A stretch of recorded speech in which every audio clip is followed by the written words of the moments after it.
Hey, AJ, what's happening, dude? Nothing much, man. Hey, can I ask you a question? No. Okay. No, this is going to be all me talking at you. You cannot ask me, what's your question? Yes, sir. That's meow, sir, to you. Yes, sir, meow. Yes, Wait, I screwed it up. What do you say? Meow? Meow? Meow. Mao? Meow, sir. Hey, Meow. you have any problem with the sex bots invading your channel? Baby, I don't have any problem with sex bots wherever they want to show up. I have a sex bot problem, and I realize how that might sound, but I'm talking about YouTube comments and sex bots. Have you tried contacting a sex bot exterminator? Well, I appointed more mods, which might help.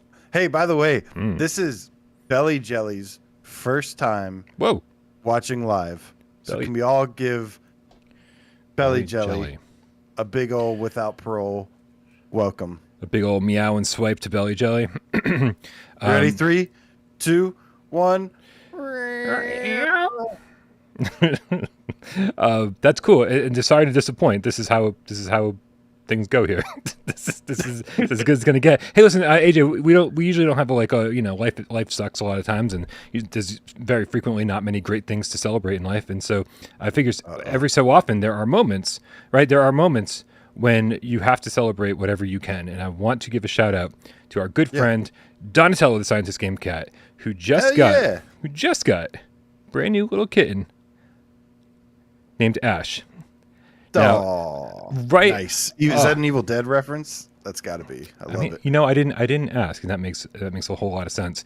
But I just love that she's sitting up there on his shelf with all of his without parole swag, right? And it's just absolutely adorable. And I don't know, man. Anytime somebody gets a new cat, make sure you send us a picture, or a new kitten, so that we can give you your cat a shout out.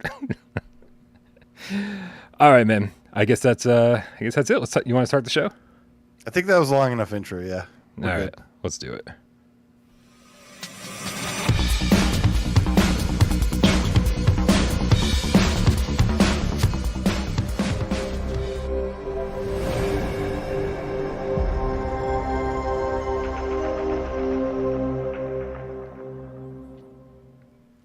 This is PSVR GamesCast Live. We film live every single Monday, Wednesday, and Friday, 6 p.m. Eastern, live right here on YouTube. If you're watching it right now, you might very well be watching it live, but for another good majority of you, you might not be watching it live at all. So for that, I apologize, I guess.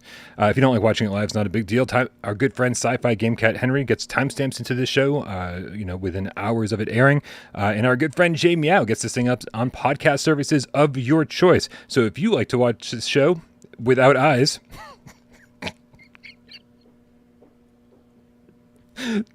I really need to script this because when I don't script it, things like if you like to watch this show without eyes come out, then you can go to podcast services of your choice and listen to this thing. Perfect for a long drive where you don't have to worry about crashing, because that's all I got to say about that. My name is Brian Paul from this channel right here, PSVR Without Parole, and this gentleman over here to my right, the one, the only AJ from the Underground, PSVR Underground.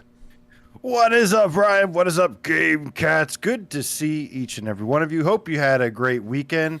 And, it's been a while since I've seen you. It's been a while. Brian likes to cancel the Monday shows. Brian, it's okay if you want to cancel like a Wednesday show or a Friday show if you need to break some ties. I could never do that to Wes or Miles. I know Mondays usually suck, Brian, but we are here to ensure their Monday sucks just a little bit less. This much less? Or this much less? Or this much less. This much less. That's craziness. That's a whole lot less because, and I'll tell you, God, my Nick wrote earballs in the chat. Oh, if you like to watch the show with your earballs. Okay, it all makes sense. See, Nick should script the show because I think that's a way better introduction. If you like to watch the show with your ears, I'm going to use that on Wednesday. No, I'm not. I'm going to forget that entirely by the end of today's show. Wow. Yeah, just a little bit of housekeeping, guys. If this is your first time watching the show, don't forget that you can join us over on Discord just by clicking the link in the description. It is absolutely free to join our Discord channel. It's where all the coolest cats hang out 24/7. If you want to support the channel a little bit, you can go to patreon.com/withoutparole and there's a $1 tier, $3 tier, $5, or however much you want to fucking give. But right now, I'm actually working on the very first piece of $1 content. So if you support us at all on YouTube or at all on Patreon, I'm going to have like weekly litter boxes out there for everybody, just so you guys know that I love everybody. Ew. For everybody. I know, litter boxes. I love it though, because I think it was Jeremy King. Obviously, this is a very Jeremy King thing. When we first came up with the name litter box for the weekly kind of, off-topic podcast, he goes, "That's perfect. That's where we can talk about all kinds of shit." And I was like, thought that was a very Jeremy King thing to say, but also very accurate as far as that's concerned. But for $3 a month, you get your name on that endlessly scrolling scroll down there. It gets updated the first of every month. You also get access to voice chat over on Discord. And of course, for the $5 tier, you get, hopefully, I'll be able to keep on track of this, monthly Why We Love episodes and monthly live AMAs, hang out and just like shoot the shit. They end up being like 2 hours. I tell lots of like silly stories and sometimes very emotional stories. Not Joel. Thank you very much. Says Brian Paul, your voice is iconic. I don't, that's a scary thing to hear. You should have heard my voice a couple years ago. Less iconic. I don't know what that means. Man, AJ, we got a lot of awesome people that support the channel in all sorts of different ways. I just gave a shout out to everybody who supports the channel financially, but isn't there a whole other group of people that support this channel in a different way? That's right, Brian. We would like to thank those who support us in another way by changing their name to something Gamecat, something Gamecat related, or something Gamecat adjacent, as you and something Gamecat adjacent like to say. And this week we have 6 new Gamecats to welcome to the Gamecat Dojo. You see what I did there? You had Counted? You had an iconic voice, so now I've got to try to find an iconic voice as well. I think you just stole that from David Hayter. I don't think that's that's just fucking theft. Starting with Shooty Hooty Gamecat. Does that work? Hooty. Oh, there it is. I like it like that. There we go. Shooty Hooty. Poor David. This guy's changed his name so many times because I've had a problem pronouncing his changed name. But I think Shooty Hooty is great. I think that works perfectly. Thank you very much. It is David, right? Did I screw that up? I probably screwed that up too. God, I suck at everything. We've also got Kawa04 now, the sleepy Gamecat. Oh, we gotta bring it down. Gotta be quiet so she can sleep. She can, yeah. She gets very concerned about things. Like when I tell people that my apartment is on fire, most people go, "Well, I'm sure he's fine." Kawa goes, "I can't sleep until I find out that Tornado's okay." Not Brian. Tornado. So that's what's up. That's why she's sleepy, because she's had no sleep. That's why. Mm-hmm. We've also got GB, the Colossal Chrome Gamecat, aka Genetic Blasphemy, which I like that he put Colossal Chrome because that's kind of like his PSN name. Yeah. And that's kind of how I identify most people. Their YouTube and their PSN. So when they're not the same, I'm like, who are you? Yeah. Oh, remember, like for 4 years, I didn't realize that Dylan Gladstone and Jyox the Gamecat were the same person. 4 years. Yeah. I told you that, and you had been friends with him for way longer, like years before I was. We've also got my dude Markio, the Zenith Addicted Gamecat. He's been holding it down in Zenith, man. That's like my number one lieutenant right now. Nice. Getting everybody together and doing those raids and dungeons and yeah. It's like the Professor Lilith of Zenith. Zenith. Well, I need to get back in there, man. I've been slacking so hard on Zenith, so it's time for me to get back. Pretty cool. Yeah, the raids are pretty dope. We've also got Serial Killer, the Everything's Coming Up Game Cats. Everything's Coming Up Millhouse. Is that a Simpsons reference? Oh, yeah, absolutely. Everything's Coming Up Millhouse. Yeah. Okay. By the way, Braxbro says Brian has the voice, AJ has the beanie, Wes has the background, and Miles has the lies. So AJ, don't fucking ever get rid of that beanie, or Miles, or you've got nothing. True, yeah. The beanie's all I have apparently. This is it. Finally, last but not least, we've got Ryan, the Gamecat. Bing. Nice. And you know, it's funny because I always tell people, like, if you don't put hashtag GameCat somewhere in the comments, then I'll never find you because I can't keep track of all the GameCats out there. And I just stumbled across Ryan. I was like, this does not look familiar at all. He didn't put hashtag GameCat, but there he was. And so we may have already given him a shout out. I have no idea, but either way, thank you very much to everybody. Awesome, man. We got 6 of them. We had a lot. So remember, change your name to something GameCat related or adjacent. Or just put GameCat like Ryan did, the GameCat at the end of your name. And you'll get a shout out next week, next Monday, as long as Brian doesn't cancel the show.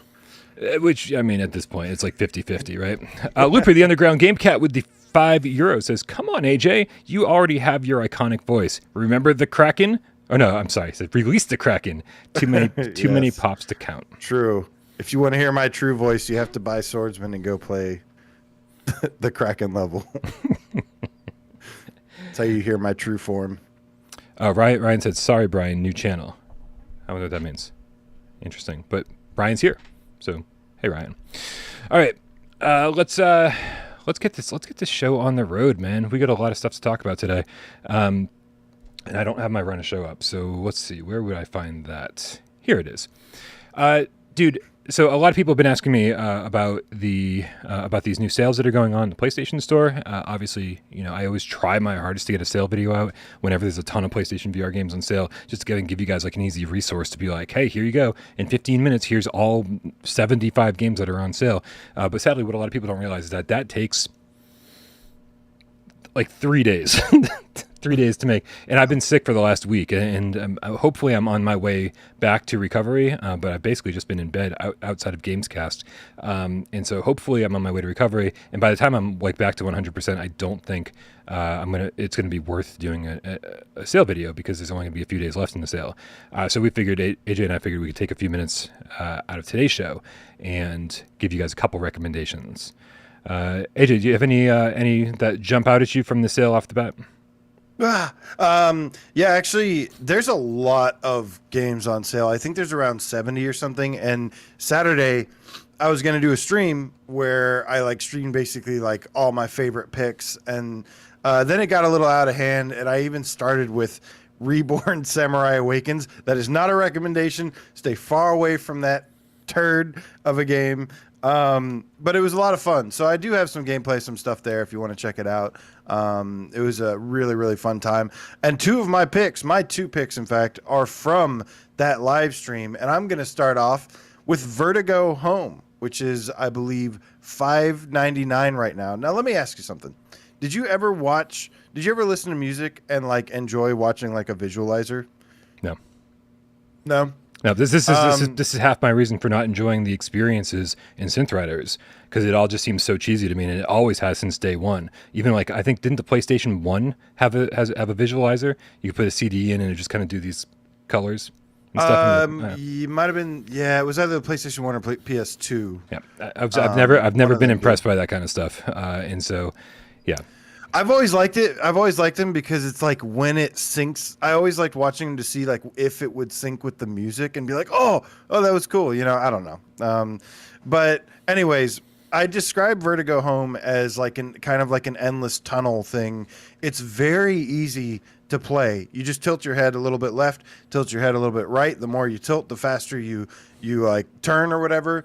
And it's kind of on a rails. As you keep going, it goes faster and faster. You have to dodge a bunch of objects. Really simple game. But I really genuinely mean it when I say I love this game. I really find it fun. I really find it addicting. And I didn't want to stop playing it. I think it chewed up a good 45 minutes of my stream. Because I just wanted to keep going faster and faster and faster. And also, not to mention, it has the greatest, most ridiculous, over-the-top soundtrack ever that I absolutely adore. It's not a toy. Do, do, do, do, do, do.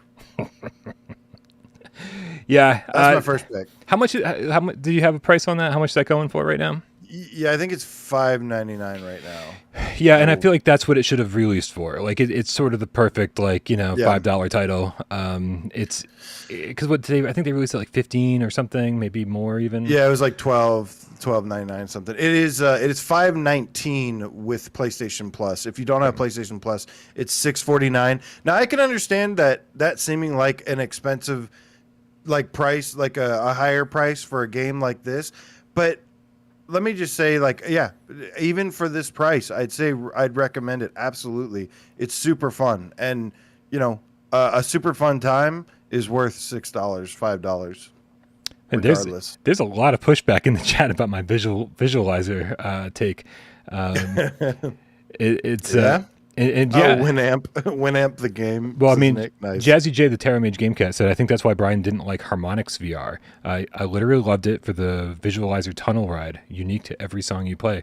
Yeah, like for me, it just doesn't work. I just don't care, So, but I think I've been on record more being like, I'm very, very much about lyrics and very much about vocals, the vocalist, and so like just like some trippy effects and stuff to go along with music is just not really my speed. It would have been my speed during my ecstasy days and acid days. Probably would have liked having all this shit on in the background, but sobriety.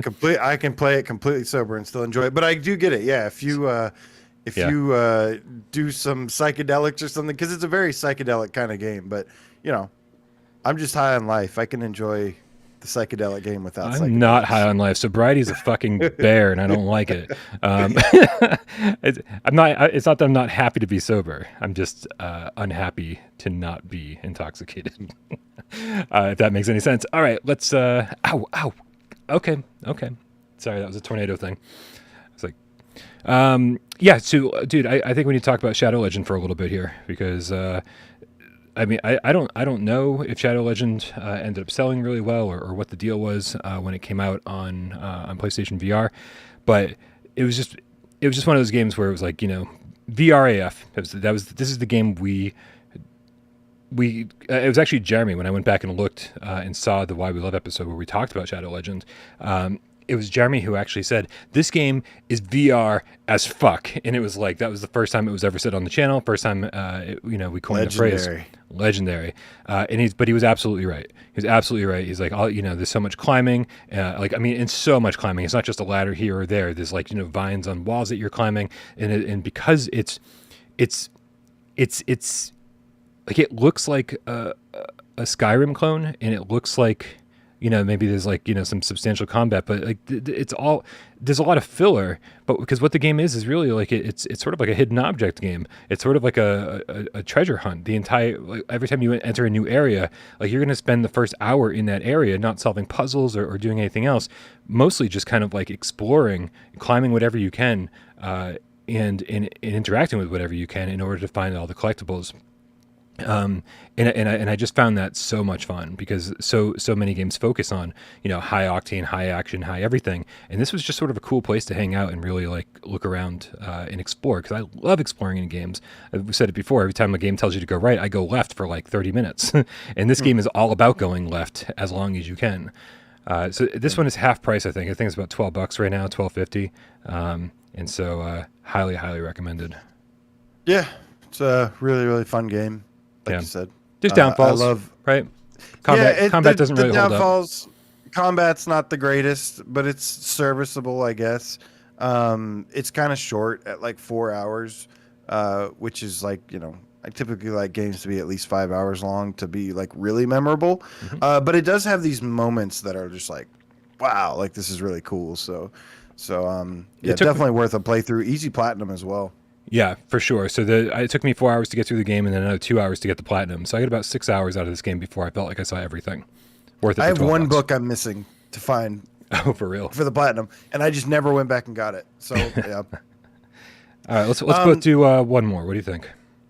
Yeah. So my second pick is going to be for one of my favorite games, and that is Catch and Release, which is a fishing game.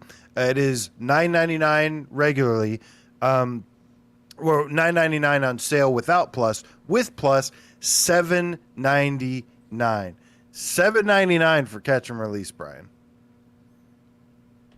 That's a good deal. That is a good deal. I'm glad you agree. I mean, especially since like you don't have to be a fishing game fan. You don't have to even be a fan of fishing to enjoy it, right? It's like I've never been fishing in my entire life. I was like, this sounds like the dumbest thing ever. No offense to people who like fishing, right? Because I know that people fucking love fishing. None taken. I've just never done it. I've never done it. I've even when I lived out in the country, I've always been like, this is horrible. Get me back to the city. This is terrible. I've always been a city guy, and so this just is not my thing. Playing in VR. Holy crap, man! There's like so much to do. Like that's not even has nothing to do with fishing, and even the fishing is fun. So this is a very cool. Talk about VRAF mechanics. They give you a whole bunch of stuff to mess around with in the boat. Like, there's stones you can skip, there's beers you can open and drink, and it's a lot of stuff you can grab and interact with, and I think that's really cool. Also, just the lake itself with the way it transforms between a beautiful day or it can be like, really raining, thunderstorming. There's also lots of hidden secrets around the lake, and all of this comes together for just a really awesome, and it has a mission journal, so it has like a campaign you can play if that's all you're interested in, to unlock like better bait and stuff, and later on, and yeah, it's a wonderful game and really immersive and relaxing time too. Yeah. All right, I'll do one more, and then we'll move this thing on. We got a couple tips that we'll talk about after this. I think I got to go to bat for Deemo. Deemo, is it Reborn? Is that Good what pick. they called it? Yep. Yeah. Yep. So Deemo Reborn is kind of two games pushed into one. Half of it is you're a little girl who fell into like this weird underground lair or residence or whatever, and you have to walk around solving puzzles and figuring out how to get out. And at the same time, there's it's at the same time in order to progress the story and progress this tree growing in the middle of the main room, you have to play as Deemo, who's like this big, almost Slender Man looking dude, and it switches to a rhythm game where you're playing piano, and I don't find the rhythm parts of this to be as Beat Saber-y. Some people will disagree with me, and some people will get way more out of this game than I did. And I feel it's like I got a lot not the out technical gameplay that makes it really. Yeah, it's not as like technically sound as it could have been, but it's still really fun though. Well, and actually, if you want it to be technically sound, then play the flat screen version with a DualShock 4 rather than the Move controllers, because then you can get really really technical with it, and then you get really super precise. Like then it's not nearly as cool because you're not. Yeah, play it in VR. That's the way it's supposed to be played. For sure. And there's, but there's, so for me, what the rhythm part of this. It's kind of tough to fail the rhythm parts, and you have the ability to go back and play it at like a Beat Saber, where it's like you go back and you just try to get a better and better and better score. But for me, what this did was it just broke up the kind of point and click aspect of the rest of the game, where it's like, oh, here, I'm going to go play some music. By the time you've done like an hour puzzle solving, you're going to be ready to do some rhythm stuff again. And by the time the rhythm stuff is done, you're kind of ready to go back to the puzzle solving. And the fact that they both kind of work together to progress the game, you can't have one without the other. It kind of makes it like this perfect duality. You don't have to be really good at the rhythm part. It's just like a nice break, and I actually think the music in this game is really beautiful. And it's kind of like a jack of all trades game. It's a good puzzle game. It's a good rhythm game. It's beautiful. It's got good graphics. It's got a little bit of like exploration and discovery. I wouldn't say it does anything really like exceptionally well, but it does, like, it's got a great balance to keep it fresh. Yeah, I think it touches on some emotional things really well. Like I always like games that like can evoke some kind of emotion, and graphically I think it's stunning. But yeah, you're right. It's these aren't the greatest puzzles in the world. This isn't the greatest rhythm game in the world. But it's more than the sum of its parts, as the expression goes. And for $16 instead of $40, yep, now's the time to buy it. Finally, remember it would always be 25, and we're like, go just a little bit more. yeah. No, this is such a great price for this game. I pretty much played this nonstop until I beat it. Like I just didn't want to put it down. Really enjoyed just being in this world. I think the one thing that kept me from like really really loving it is like I'm not super into Japanese pop / orchestrated music. Like it's got this weird like it's got like a Japanese what was I gonna say?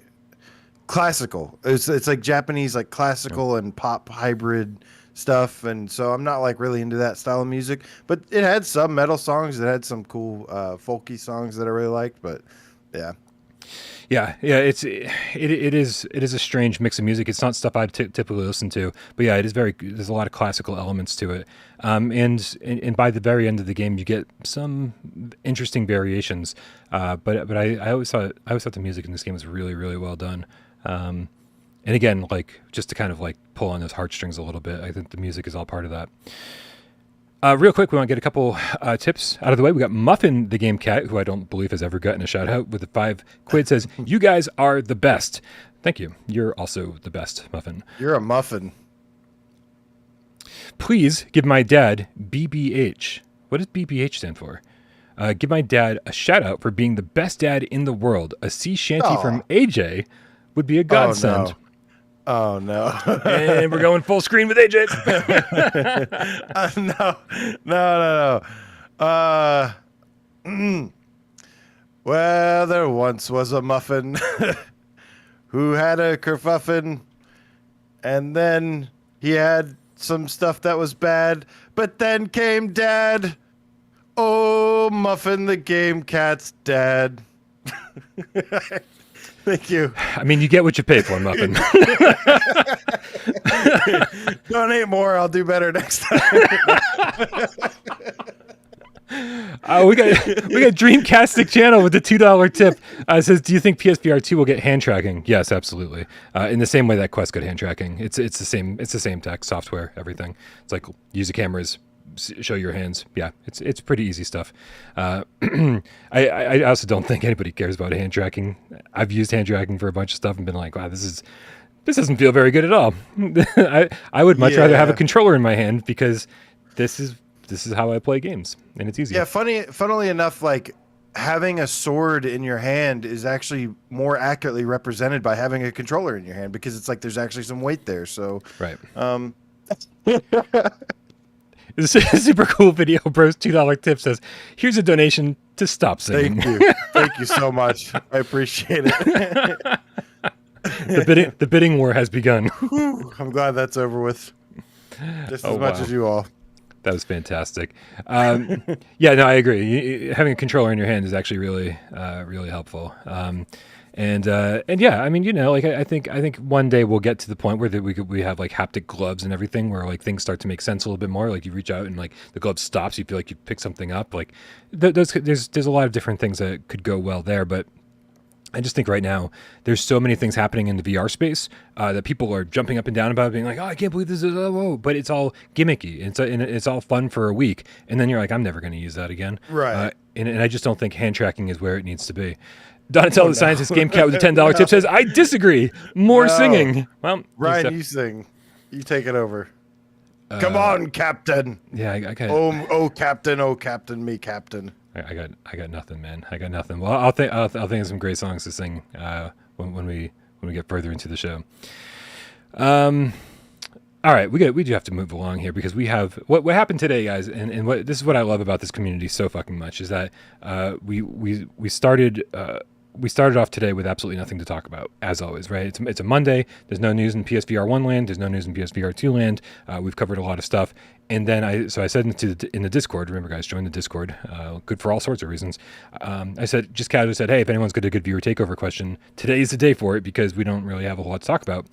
And then we got flooded with viewer takeover questions. So good ones too. Yeah, really good ones. So I think we're going to do some rapid fire viewer takeover questions here. I'll spend a couple minutes on each one. And then there's one at the end that we'll spend the most amount of time on, which I'm sure you guys all saw was the title of the video and in the thumbnail itself. The first question comes to us from Josh76, aka Donatello the Scientist Gamecat, writes, #viewer takeover. What is the likelihood that Sony's biggest IP, Last of Us, God of War, etc., will be a PSVR 2 title in the future? What do you think, AJ? Take this one away. Oh, that's a really, really good question, but also a tough one because I feel like it would be an kind of like an easy sell for people because they know these IPs so well. I feel like it is. I've had conversations with tons of people, tons of cats that have talked about, this is what Sony needs to do as their strategy. And I agree. The problem is that I don't know how much they can dedicate toward like a game like this. Like, my only concern with stuff like this is that it doesn't equal the experience of the original game, and more is just like a fan servicey thing in VR. Mm-hmm. I think Horizon Call of the Mountain's a good example of, hey, this is something that seems like a full-fledged game that shows off the hardware and is more than just a small experience. And hopefully that's what that turns out to be. But there's really a lot of IPs that they could take advantage of, and if they dedicated enough to it, and were able to, and it could really, really help a lot to sell. Yeah, I think the best answer to this question is, well, actually, the funny thing is we got a couple of different answers in the chat. Nihilus around the game Feline says, prediction, every AAA IP is getting a hybrid VR version. I think that's a lot to ask. I think that would be amazing. That would really show Sony's commitment. But then the comment above that, whose name I cannot read because you've used either a different language or symbols that I don't recognize. My apologies to you for being a dumb American. Is writes Uncharted VR maybe, and I've gone on record saying I think Uncharted and The Last of Us are possibly the two best candidates for VR, for hybrid games, not their own like Call of the Mountain, but for like their own hybrid game, right? With The Last of Us 1 being remade, that you're not doing anything really crazy in The Last of Us. You're not like doing anything that would be difficult to translate into VR. And so, a lot of what it is melee combat, stabbing with shivs. There's some crafting in it, which I think they could, make VR AF. And there's a lot of stealth. And I think the stealth would be super, super intense in VR. I think that's one thing that like is good on the flat screen. They've really done a good job of it in The Last of Us, but really using that 3D audio, the Tempest audio, and hearing where the enemies are in 3D, and being able to use that just as much as the visuals they give you, will just be super, super intense. So I think that in climbing, shooting, stealthy stuff like this, these are the IPs that I think. Would you expect it to be like one of the actual games, or? And first of all, I like The Last of Us as a candidate a little bit more just because it's the current IP they have, unless they're working on something else in the future. Yep. But it's an ongoing IP that is like, really at the peak of its popularity right now. So to me, business-wise, that makes the most sense. Versus Uncharted, which is, it had its kind of, not saying that it's a dead IP or anything because it's far from it, but they've moved on since then, it seems, unless they're still making Uncharted games I don't know about. But do you think it'd be one of those games converted to VR, or do you think it'd be like a spin-off, like a Horizon Call of the Mountain? No, I think this is actually like the entire point I was trying to make, which I obviously failed at because I was think maybe just not listening. But I thought I was. We do this to each other every Monday. This is no surprise. I think that. Where I don't think we're going to see as many Call of the Mountain type games where they said, hey, we're going to spend a ton of fucking money and make this big IP into its own dedicated VR game. That's the point of hybrid games, right? Is to take these big IPs, to take these games that you've already spent tens of millions of dollars on, and also deliver it in VR with just a little bit of extra legwork, making them VR AF. And so that's why I think Uncharted and The Last of Us games, are existing ones, are perfect. And dude, I will bet 10 pizzas and lose, knowing full well that I'm going to lose. I will bet 10 pizzas that The Last of Us remake has a PSVR 2 mode. There's no other point. I'm sorry for everyone who's excited about it. I'm very, very happy for the people who are excited about it, and for anyone who wants to spend $70 on it. Please don't get me wrong. I'm very happy you're getting something you want. I've already bought that game twice, and unless they're adding a first-person PSVR 2 mode, I'm not buying it again. I'm just not. For me, there's no point. I've already played it twice. I've enjoyed it twice. I've loved it twice. It was beautiful twice. And for a PS5 graphical upgrade and for some slight gameplay mechanic upgrades, it's not worth it to me. It will 100% be worth it to me to play through that game again in a new way, with a new perspective, and experiencing it differently. So and that's what I'm really hoping. That's what I'm really hoping, that part of this $70 new remake gives us a PSVR 2 mode, and I think that would be very telling. That'll be very telling what Sony's plans are for for hybrids on their part, if The Last of Us includes it or not. Games like No Man's Sky have proven that they can go back and completely redesign. They have to go back and redesign it, because you say the melee combat physics, but all that changes when you add VR, and it's not just a button prompt that swings. It's like you have to physically swing. It has to react accordingly to the things, and so they'd have to go in and completely redo that. And so that's a reason. That way, that's a reason why they would charge $70 for this, right? Because they did have to go in and do a whole lot of extra work. Yeah, I don't really know. I don't personally think, but who knows? I'm not saying it wouldn't happen. I could definitely see it happening. I just don't think so, but it's definitely possible. I mean, it's one of their most popular franchises, and so to answer the question, I would say this is way more so than something like God of War, which has you jumping high up in the air and swinging the blades of chaos or whatever the hell they're doing in 2016, which I never played because I suck and run a VR channel and haven't had time to play it. I really do want to play it though. It's on top of my list of games that I missed. And so there's definitely hybrid games. What was the original question? The redesign, spin-off using the assets, or third-person VR. Yeah. Those are really the three ways it could happen if it would. That 2-minute question turned into a 10-minute discussion. I know. I'm so sorry. Yeah. No, that was me. That was all me. Minners 71 in the chat says, "I bet Brian buys The Last of Us remake again." I'm not that guy. I really am not that guy. Ever since VR came around, it has to have a PSVR 2 mode, or I'm not buying it again.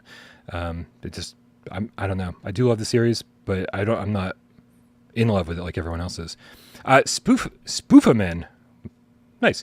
It's hashtag viewer takeover. Curious, do you think it's possible that for hybrid games, this is a good follow-up. Segue. Yeah. VR support won't be included automatically, and some publishers will instead put it behind a paywall. And how much would you be willing to pay for it? Man, it definitely depends on the game, don't you think? That's an easy question for me. It's going to be both. Because we already know Resident Evil Village the PS5 version is compatible. No Man's Sky, I guarantee you, will be a free update to the game. And those are two examples. There will definitely be some games that try to charge, either they'll have a separate version or an upgrade fee. How much would I be willing to pay? $10. That's it. Yeah, I mean, it depends on the game, obviously. $10 depend on the game. $10 seems like a reasonable upgrade charge, especially when we're already getting the additional $10 charge on AAA games. We used to pay $60 for AAA games. Now we're paying $70, and so now suddenly, if it's $80 to get it feels like a $20 upgrade to get the whole deal. So I think $10 is the right amount. I think we will see some. I think we'll see people experiment a little bit with that scale, with that paywall, with the paywall, and we'll see everything from $5 to $20, and we'll see what works. But I do think that there are certain games, dude. Resident Evil 7 came packed with the VR version, and I've played that game so many times. I've loved that game so much that in retrospect, I would have paid $100 for that instead of $60. And so there's it really depends on the game, and it really depends on what you're interested in. But yeah, $10 seems fair. I think the majority are going to be just the $70 game, and then you get a VR version out of it, like how we've seen with many, many examples. Unless it's like a spin-off or something that's standalone. Yeah. Alexicon says, we all have experiences. We have all experienced phantom vibrations with our cell phones, grabbing at our pockets when we feel like the phone is ringing. You know what this is? You look confused. Phantom vibrations. I was just thinking of ghost phones. I don't know. Yeah. Well, have you ever been somebody just sent me a text and you reach in your pocket and your phone's not even there? Right. Yeah, sort of, a little bit-ish. Yeah. Well, I've thought it was ringing when it wasn't. Yeah. Yeah. I've just felt a buzz in my pocket and been like, oh, no, my phone's over there on the couch. That's not even. Yeah. I'm up to speed. Okay. It says, grabbing in our pockets when we felt like the phone was ringing. Can you imagine how maddening phantom vibrations on your head might be with the haptic vibrations of the PSVR 2 headset? Just laying in bed and feel bzzz. It's I wonder. Okay. When I first read this question, I was thinking about maybe vibration when there shouldn't be. Okay. So, yeah. I want to know what phantom vibrations, like why they occur to begin with, right? Because I don't know why they occur. Why sometimes you just feel like you felt that buzz for a text message or a phone call and there's no phone in your pocket. Why does that happen? Like, is that some like neurological damage that we've all accrued because of because of having phones for so long, or the cell phone poisoning, right? Or is radiation, or did we just get lonely and wish that somebody had texted us so much that we felt like we had a buzz in our pocket? But yeah, I mean, I don't know the reason for phantom vibrations to begin with, which means I don't know why we would have phantom vibrations on our head from the headset. Very interesting question, like though. Vibration addiction. Like, oh, I gotta feel the buzz again. Yeah, I don't know. I think the easiest solution with the whole vibrating headset thing is just hopefully every developer has an option to turn it off or turn it on. I'll probably have that shit maxed out, but I totally respect anybody that doesn't feel comfortable with that and wants to have a comfortable experience and have the option to turn it off. Yeah. Oh, for sure. That doesn't. Yeah, especially if there's some bozo developers that like don't know what they're doing with it, like they don't do it right or something, or there's a bug, and yeah, you're gonna want to be able to turn that off. Yeah, let's hope so. Diego Darko, the super fat Gamecat, says hashtag VR Takeover. If I was to take Gamecat out of my name, would you still love me? Yes. Yeah, I don't want to admit it, but I would, obviously. Yep, we love all of you, even if you don't have Gamecat in your name. But you should have Gamecat in your name. Awesome Tatum says hashtag viewer takeover. Do you think that Sony will embrace the PSVR 2 again as a multimedia device to enhance movies or TV streaming apps in 3D or VR, or simply rely on third-party apps such as Big Screen to do it for them? Sony already has some partnership with a European football league or something. So I imagine as it becomes more popular to do like concerts and sporting events, it makes a lot of these things really accessible, especially if you don't like live in the state. So yeah, I mean, to me, it's like just leaving money out there, leaving good business out there if you don't integrate some good services into the system, whether it be a video, like a movie theater, sporting events, concerts, all these kinds of things. That's wasted potential if you don't take advantage of those. It is wasted potential. And there's, I see some problems with Sony happening right now. They obviously have not supported 3D Blu-rays on PlayStation 5 yet. I remember reading an article very recently saying that all the movies that you've bought on the PlayStation Store, all the TV shows you bought on the PlayStation Store, and I know that not many people did that, but for me, that was my place. Anytime they had a sale, I was always buying movies and TV shows on the PlayStation Store. That was like my media hub for all that. And then they shut it down. You could no longer buy movies or TV shows. And then on top of that, recently they announced that the stuff that you bought is going away, and you will never be able to watch it again. I saw that. Was that true? Is that real? I mean, if I read it and I just kind of was like, oh, that sucks, and I didn't investigate further. I looked, dude, I think it is real because I looked at my library and it looked like there was stuff missing. The weird thing was that it was like a season of a show. It was like a full season of a show. And then like all I had was like episode like 19 and like nothing else. And I'm like, well, like, why is this one still here? And what happened to the rest of it? And and it's like gone. Like it's gone from my library, gone from anything. So yeah. I checked in on my library just a couple days ago just to see, because I didn't see a date that this was all happening. Matthew Longo says it's happening in Austria and Germany, not in the U.S., which means it'll happen in the U.S. soon enough. This is just where it's happening first. I can only assume. So all my stuff is still there. I haven't had any problems, but obviously the check's in the mail. Shit's going down. And with Sony kind of abandoning that whole side of the market, you got to just wonder what the hell's going on. Like, do they have a new plan in place? Do they have a new service that they've got in place? Or are they just going to rely on, as they've seen that other third-party people are doing shit better than they are. They've seen that Amazon is selling more stuff at cheaper rates than they are. They've seen that Hulu and Netflix and all these different streaming services are giving you everything that you need. And Sony is just, they're even teaming up with Discord. They're teaming up with all these different third-party companies who are doing their services better than them, and then saying, hey, we don't have to do this shit anymore. We'll just fucking buy a share of this company and let them do it for us. And they're already doing it better than we are, so why not? And so there's a part of me that says, well, that's cool. They recognize that, like, if you're not very good at it, let other people who do it better do it. But at the same time, it's like, it feels like they're sort of dropping the ball a little bit and not taking full accountability for the things they should be taking accountability for. It feels that way anyway. What was the question? Oh, the multimedia stuff. Yeah, I mean, take the next question. Yeah. Okay. Go for it. All right. Next, we've got Cerebral Frost the Boop Cat. Says viewer takeover. What will you do when your Sense controller battery runs out? Will you stop playing and plug in? Wait, will you stop playing and plug in, or will you just get a really long charging cable and keep going? I mean, I've got the easiest answer on the face of the planet for this. The PSVR2 launch is going to be really expensive for me. I'm certainly going to buy an extra set of Sense controllers because I don't want to have to be in this situation. I very frequently play for 12 hours, especially when I'm reviewing a game. I just kind of play nonstop until I beat it. I don't want to go through this point where it's like been 6 hours in and now I have to take a 6-hour break because my controllers have to charge. So I'm definitely going to buy a second set of Sense controllers. Easy answer. What about you, man?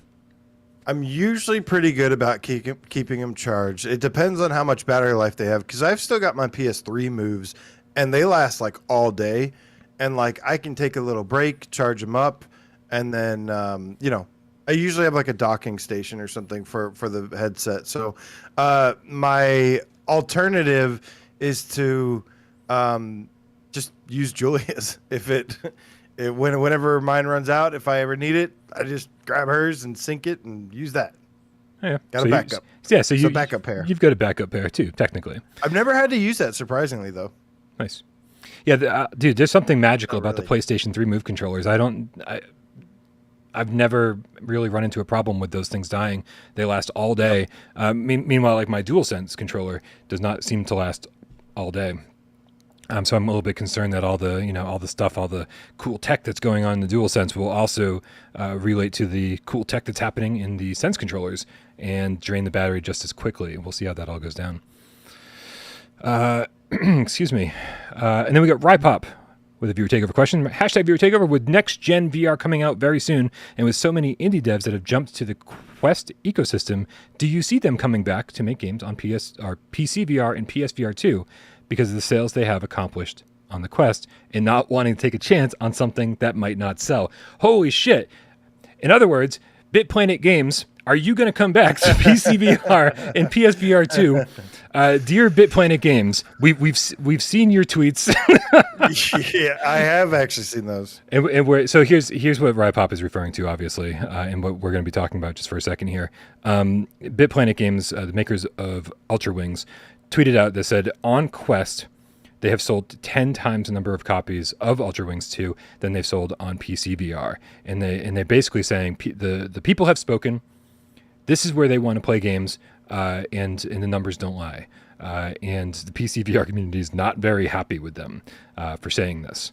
Understandably so. I checked in with BitPlanet Games. I said, do you have numbers? And they said, well, we can't really share numbers, but we are not being hyperbolic. When we say that the Quest numbers are 10 times better than the PC VR, we are not exaggerating.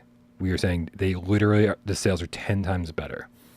So yeah, it's kind of unfortunate because I was hoping that the Quest being PC compatible, it would boost their sales like a bunch. But yeah, it just doesn't seem like the PC VR is as viable as a market as we'd like to see it. When it comes to like official releases, obviously things like these modders and stuff are having some success. But when it comes to PlayStation, though, I don't think it's going to be the same thing. Although there are some similarities in the barriers, some small ones. Yeah.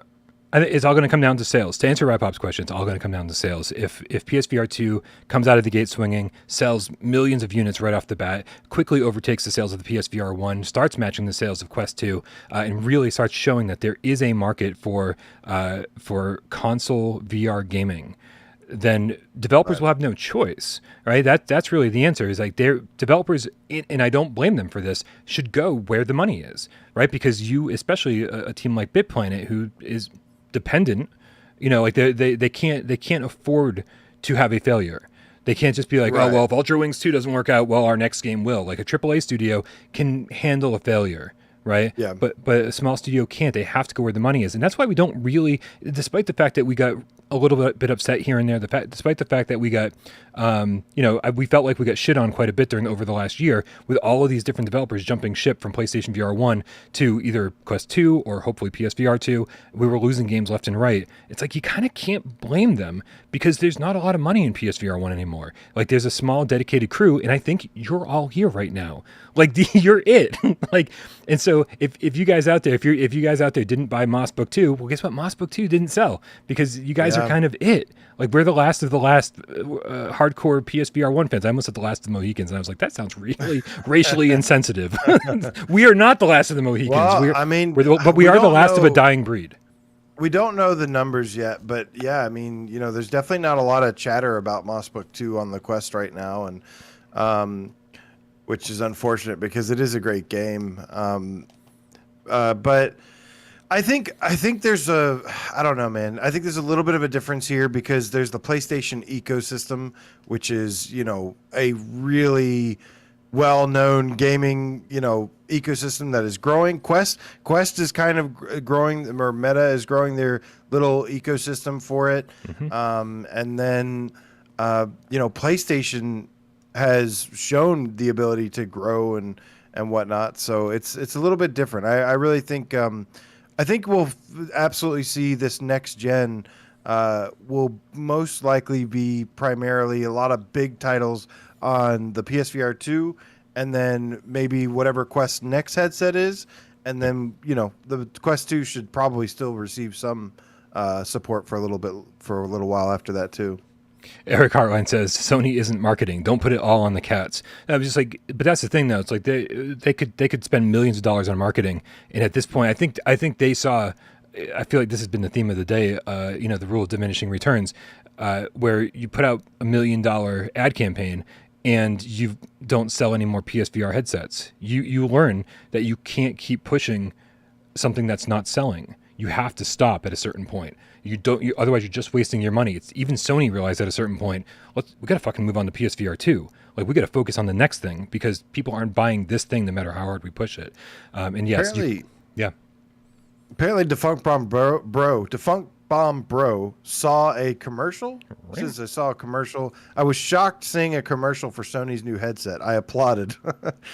I have not seen a commercial. PSVR 2 commercial? I've not seen it. Hey, if they had one, it would be on YouTube. Or was YouTube, it that right? Taco Bell commercial that had the dude had a Quest on with 2 move controllers? Yeah, right. Yeah, I don't think there's been one. We definitely would have seen that. But trust me, when those happen, I really think we're going to see Sony give it their all this time around, and really push this thing because they know that there's an audience there now. They were creating the audience during the PSVR 1 era. The Quest, I guarantee you, Quest would not have sold nearly as well if PlayStation hadn't made that initial push. But now that Meta's made the push, PlayStation's going to ride off their efforts as well. And so now that there's a much bigger audience than there's ever been, we're going to learn very quickly whether people want console VR or not. We're going to get that answer within the first 2 months of this thing selling, right? If Sony's out there being we sold 1 million units, we sold 2 million units, we sold 3 million units, or if they're just fucking silent, if they're silent, we're going to know very quickly that people don't want console VR, that they want standalone. And so we'll find out. PC VR, this is also, by the way, there were stats a while back that came out that only about 10% of people actually hook up their Quest to their PC, and I think these numbers back that shit up big time. So when people say, oh, Quest is great because you can hook it up to your PC, it's how many people are really doing that? Very, very few of you. Very few of you.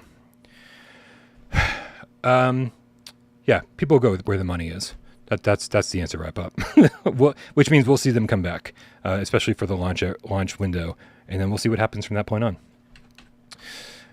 So here's the funny thing, AJ. This main topic of the day originally came to us from Awesome Tatum. I jumped into the voice chat when I woke up. I was still groggy, haven't had my coffee yet, and I was like, oh man, what should we talk about today? And Tatum pitched me this idea of saying, talk about the PSVR 2 lifespan. There's so many different ways you can talk about that, and the more we sort of bounce things back and forth, I was like, this is a great idea.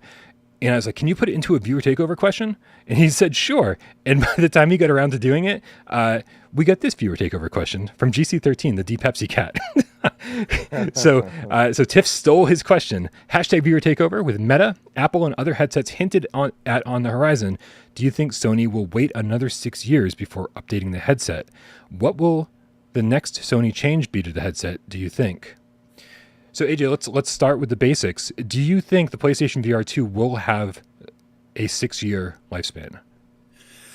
Well, it's a very, very tricky question because some of it kind of relies on the PS5 life cycle and how that's going to do and the delays that has suffered. How long is the PS5 going to be, the primary console until they start going to release building up for the launch of PS6? 10 years. They've said that they have learned from all of their mistakes with the PSVR 1 headset, and they've shown us that in with a couple different things like the single cable, the new controllers, the 4K lenses or whatever, OLED. To me, it's it really kind of, I don't know. I don't think if they learn from their mistakes, then they won't have another 6-year lifespan, because look at what the last 2 years of PSVR has been like. It has not been so great in terms of sales. Interesting. Okay, so let's take that then. Let's dissect this a little bit further. Why do you think the PlayStation VR 1 has not been great over these last 2 years? We've seen that you can play it on PlayStation 5. You get some upgraded visuals here and there. Any game that uses dynamic resolution, we've seen huge improvements on visually. Why do you think, AJ, that despite the fact that just using the new headset on more powerful hardware gets you better load times and sometimes better graphics, it's not enough for people? Why do you think that we still kind of struggled over these last 2 years? A couple reasons. Two big ones being, number one, there was competition. Mm-hmm. A newer, cheaper headset came out. At the time when PSVR came out, it was the most accessible form of VR. So there's more competition now, which is good. And that's one reason.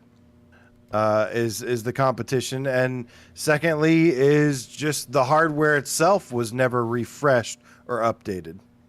Yeah, I still get comments to this day on Without Parole, people asking me, how do you move around in VR?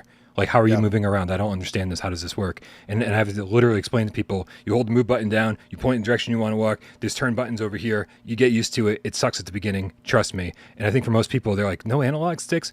Light tracking, people will experience. Remember when we had that petition? You started that petition like in 2018. Analog sticks to have move controllers with analog sticks. Yep. And they should have listened. Well, they should have listened. But that's But again, I sort of got it right. It's like you launch with the DualShock 4, you add move controllers, you add aim controller, and then suddenly you're going to add a fourth vehicle for people to play games.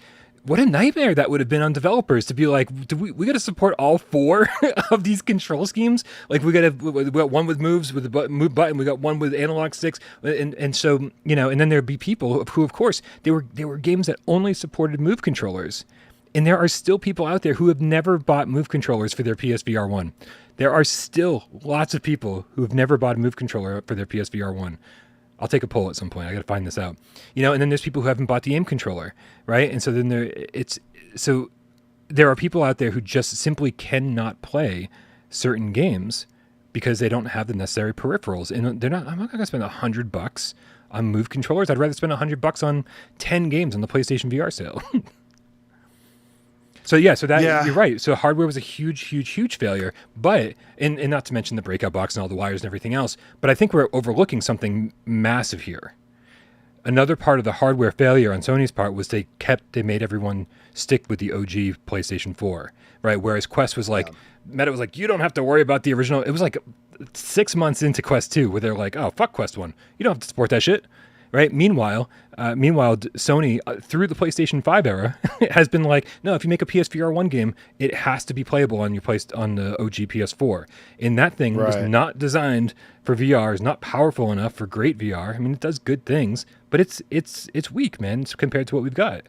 It's very weak, and it causes it to be blurry, gives kind of people the wrong impression. But that's how a lot of VR around that time was. I mean, like, you know, the little mobile headsets, the Google Cardboard thing, like you'd be like, oh, let me see this VR thing, and it was like low resolution, didn't look very good, made people sick because it's just like 180-degree videos or whatever, and yeah, it's rough. So they still haven't updated it. So what do you think? Do you think that if Sony had said, hey, you can just make games for the Pro and PS5 for PSVR 1. You don't worry about the OG. We're letting that thing die. Do you think that PlayStation VR 1 would have had a longer lifespan? Because there are certainly developers out there who have told me straight up, we can't make this thing run on the OG. You know, there's smaller teams without the staff or the money required. A longer lifespan? How much longer does it need to be, though? Dude, I mean, it needs to last until PSVR 2. It's been dead for 9 months. It's still going. What are you talking about? Like, it's not even dead yet. Like, no, like, I don't know, man. It's pretty much dead, dude. We haven't gotten great games since February, right? We've got the games. We haven't even gotten a new game in like 3 months. You know, right. In terms of growth, yes, it's definitely not growing anymore. In fact, it's doing quite the opposite. And with developers jumping ship left and right, like constantly, and just being like, "Oh yeah, remember that game that we talked about for the last 2 years for PlayStation VR?" And you know, and even games like way earlier on, there's been plenty of games like, you know, even like 3-4 years ago that got canceled. And I know full well that they got canceled because they couldn't get it up and running on the OG PS4. If they had allowed developers to only program for the Pro and PlayStation 5 on PSVR 1, they might have limited their audience, their initial audience, but when people upgraded, they eventually would have gotten the sales, and they could have kept this headset alive longer. In games, I mean, we've seen how good games can look on PlayStation 5. They look stunning, even in the original headset, right? Yeah. And would that have been enough to keep this thing alive a little bit longer, to keep the people who've bought a Pro and a PS5 interested? No, because the controllers, I think, were a much bigger issue. Just talking about your if they could develop for PS4 Pro only and PS5, still a no, because the controllers are the big issue. The breakout box with like the 5-6 cables on it is the biggest issue, and people don't like having to set it up. I don't think there was really the library and the games and stuff are not really the problem that it faced. But there's 2 other things, Brian. I don't know if you're okay. If it's okay, we move on to 2 more things. We can. I just want to say one final thing. This was actually a conversation that, write it down, man. Write it down. I'm constantly writing shit down because I know I need to write it down before I forget. This is actually a conversation that Hotcakes and I are going to explore further on a Litterbox episode. But I do want to give him a shout out for kind of bringing this up.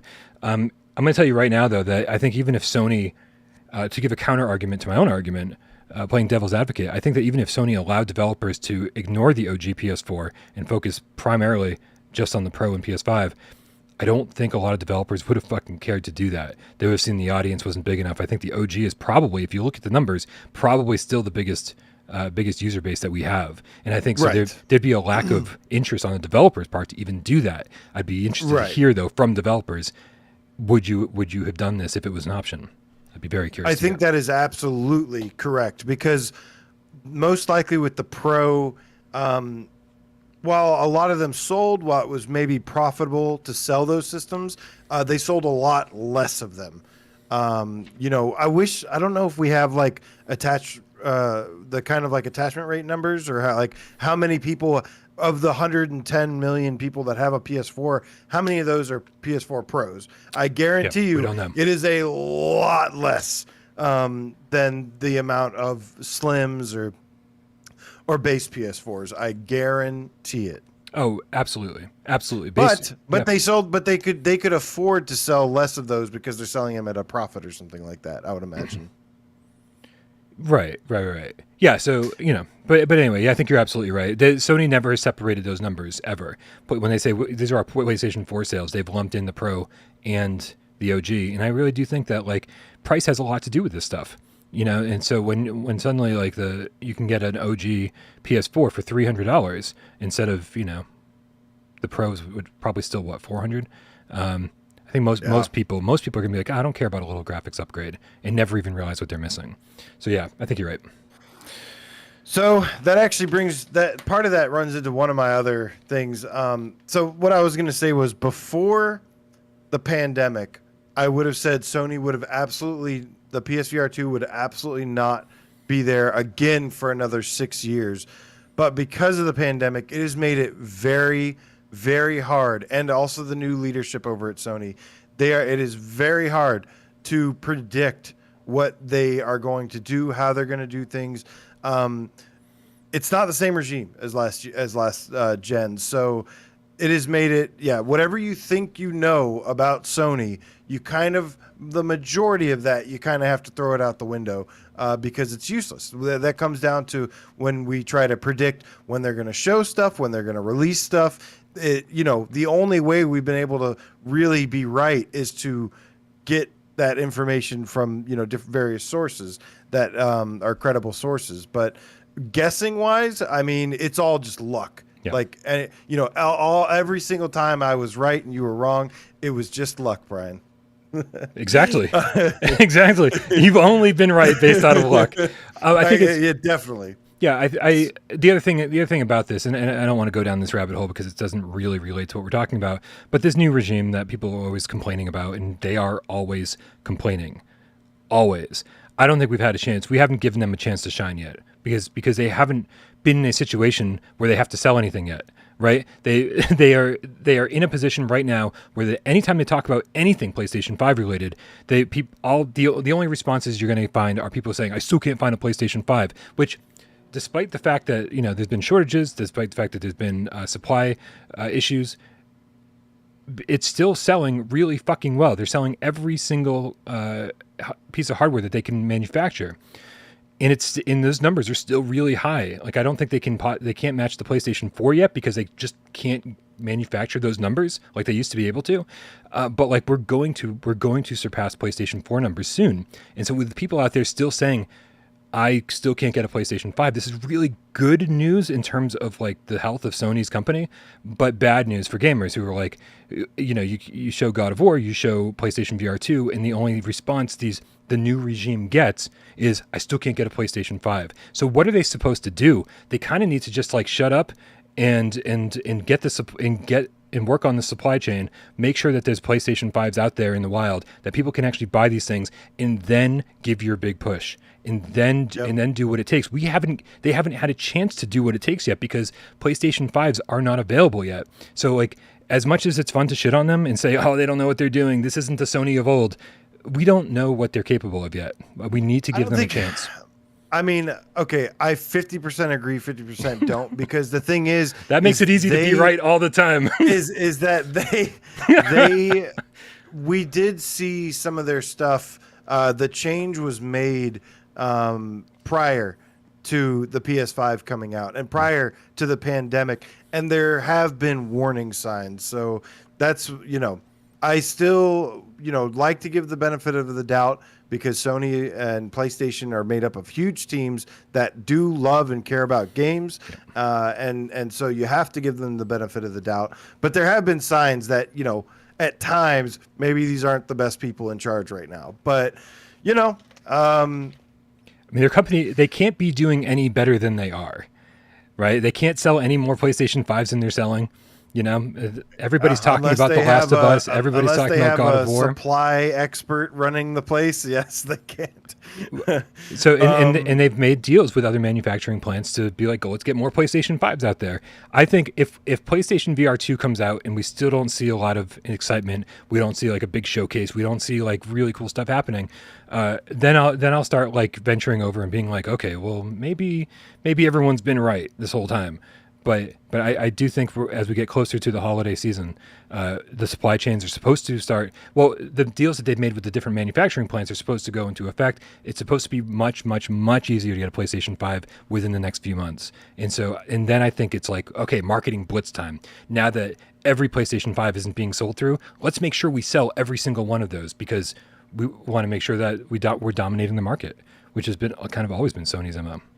Yeah. So my whole point was that, while I usually wouldn't say, yes, they're going to repeat the same thing and it's going to be another 6 years, it is possible. And here's the good news is that because of the delays, I mean, it could be even longer. You know what I mean? Mm-hmm. Because of the delays and everything, not only could it be 6 years, it could be 8-10 years. How long when the PS4 came out, and what, was it 2013? This is 2013. This is one thing I want to get really better at. I don't know dates PS4? very well. Yeah, I think PS4 came out late 2013. Let's see. And then 7-year lifespan for the PS4. Yeah, November 15, 2013. Yeah, so 7-year lifespan. So yeah, it could be it could be up to 9 years if you count, because this generation is having such a delayed start, especially with PSVR 2 on PS4, it took 2 years to come out, I believe, if that's right. No, 3 years. 3 years. And then I guess it's another 3 years. So there are some similarities in the patterns, but again, you can't really go by that for the most part because it's just different times. All right. So but let's compare PSVR 1 to PSVR 2 a little bit. Without giving us, they gave us a V2. They kind of made the wire situation slightly better, right? They made the dongle thing included in the headset. Like they really improved on a few things, but it was a slight improvement for people with who had problems with HD pass through, or no, what was it? A 4K pass through? What the fuck was it? This is when my brain starts shutting down. There were small additions they made to the V2. Do you think that there'll be a more significant upgrade to PlayStation VR 2 than just a simple V2? Do you think that we're gonna still be using the same headset 6 years down the line that we will be in February or March of next year? If the PSVR 2 sells pretty well, and the only thing that they still continue to hear is, where's the wireless version? Why isn't it wireless? Then eventually, if there is a financial opportunity for them, then they can absolutely release a mid-life cycle, mid-gen refresh headset, a V2 or something that is, in fact, wireless. Yeah, I see. And the thing is, I don't see it being mid-gen life cycle refresh. We know for a fact that that the USB cable that connects to the PlayStation 5 will be detachable this time around, right? So it's going to be, it kind of gives us more options almost right off the bat, I think, for a wireless option. So I'm very, very curious to see, if within a year of launch, I feel like within a year of launch, we're gonna hear something about some kind of wireless option, because again, like you said, this is most people's major complaint. Most people's major complaint isn't, hey, I got to buy a PlayStation 5, because everybody wants a PlayStation 5. There's certainly people who don't, but those people are crazy. And like, if you're a Sony gamer and you want to play Sony VR games, and you probably also want to play Sony PlayStation 5 games, there's very few people like me who don't play many flat screen games. Most gamers are generally more well-rounded, and so if you're interested in PSVR 2, most of those gamers, I think, are also going to be interested in the greatest next-gen games, and most of those are going to be on the flat screen. And so PlayStation 5 is not the biggest hurdle, I think. The biggest hurdle for most people is the wire that's not standalone. And so I do think that I mean, according to the definitely Twitterverse, think those are the two biggest things. Yeah, according to the Twitterverse, man. Like, I also think that there's. I mean, saying I don't know if I agree with the wire being a bigger problem than the PS5. I don't think so at all. I think there's definitely a market for wireless, but I feel like that's more of the enthusiast market that is willing to invest and pay a bunch of money and has the money to pay a bunch for a wireless model. And I think that is similar to like the PC VR market. That is like, the highest demanding, but also one of the least viable VR markets that there is, as we've seen from statistical data today. Yeah, I don't think those are the cold hard facts. I think that's just the vocal community and stuff like that you're saying. Yeah, I mean, it might be a vocal minority, but they're very, very loud. And we'll have to see how it all pans out. It's easy for us to be like, oh, vocal minority, or this may be a bigger deal than we realize it is. But when it comes down to it, we'll find out when it comes to sales. What people vote with their wallets. People will buy the thing that they want, and if there's no option to play PSVR 2 wirelessly, there could be a huge group of the VR gaming community who doesn't buy it until it is wireless. And I 100% believe that at some point it will be wireless, that we will have a wireless option. I could definitely see, especially if they can sell it at a profit where, every unit they sell is, they're gaining from it. Yeah. Similar to probably like some of their accessories, they don't likely sell these things at a loss. And it's Sony. I mean, when it comes to gaming, they can afford to absorb some of that cost sometimes. Sure. Especially when they know the attach rate on VR games is so high, right? Unlike Quest, PSVR 1 has had a huge attach rate. People were buying 7 games right off the bat when they bought their PSVR 1. Meanwhile, on Quest, it's like they buy Quest and they play the free games. Like the sales on Quest have been, depending on which game you're talking about, it's been minimal. Right, sales on Quest are not as amazing as Facebook might want you to believe they are. So I think it depends on the game, kind of, but yeah. Of course. Oh, there's games that have exploded on Quest, and so that's not a hard and fast rule. But I will tell you, since there's a lot of kids playing Quest, since it is a younger audience, my nephew got a Quest. What's free? Right, and it's like, well, he doesn't have a credit card. He doesn't have his own savings account that he can just dip into and buy a new game every day. He's got to wait, and I think a lot of kids got a Quest under the Christmas tree, and they're like, have to wait till their parents let them buy a new game, and so I do think that this is sort of a like a PlayStation 1 versus N64 type comparison, right, where it's more focused more on like an adult audience, right. So the point of this PlayStation 1 won that battle, baby. Well, so Sony can take a loss. They can take a loss because they make most of their money on software. And if they know that the attach rate is going to be huge on PSVR 2, if things follow suit, then they can absolutely take a loss on the hardware and make the money back on the software. They get 30% cut on everything that's sold in the PlayStation store, so that works out fine. I think we've strayed pretty far from the original question. So I want to get back to the original question, AJ, but let's knock out a few of these tips first. Okay. Mad Max Gaming Channel with the $5 tip said PSVR would have lost. PSVR would have lost a lot more gamers if it was Pro. I didn't have a Pro, and I went from OG to PS5. I would have fell off a long time ago. Witness. Yeah, I mean that backs up your point you were making, which is that despite there being an option, a more expensive option, that typically does play a factor into it. Where still, despite there being a graphical upgrade option, majority still played on an original PS4. Yeah, no, absolutely. So many people just didn't find it worth it. So many people were fine with their OG. They're like, this still plays games. I don't need, like, PC gamers tend to be the people who need the best, most up-to-date, graphic cards, and they want to be playing the best possible version of it. I think a lot of console gamers are like, oh, this looks nice, and they're happy with that, right? Because they like the simplicity, they like the ease of use, they like the cost factor, and so buying a mid-cycle upgrade to the Pro just seems like a waste of money for a lot of people. I think I enjoyed it, but it actually took me a long time to realize how much I enjoyed it. I wasn't sure I cared right off the bat. I didn't care until I played on a Pro, and then I was like, I can't go back now. Yeah. It took me a while because I was doing comparisons of the OG to the Pro, and I was like, I don't know if I even see a difference. And then I went back to the OG, and I was like, oh,